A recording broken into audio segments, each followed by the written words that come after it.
My name is Shiny Emelda de Oliveira. So why you are interested in politics?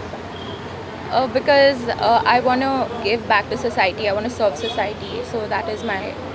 Okay, the reason for us hosting this rally in the first place was to make people aware that I filed for my nominations today and to be in support of me because I am the Congress candidate for the upcoming Zilla Parishad elections on the 22nd of March. The response so far was pretty good, as you can see.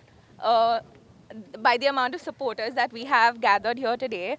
So far, we've finished Santa Cruz and we are in Sirida right now. We'll be going to Kurka and Bati also. We'll be covering all those areas as well. Congress आणि आमची काँग्रेस जिंकली Santa cruise constituency जिंकली आमची आमकां 90% लोकांनी आमकां support दिलेलो आसा आणि आमचे बाय शायनी ओलिवेरा एका पयलेच आमकां उर्बा दिल्या लोकांनी पळय सगळ्या लोकांनी पळय आवाज जावन आसा काँग्रेस पक्षाचो. With a very short notice, we have seen people gathered here supporting the Congress candidate Shiny de Oliveira.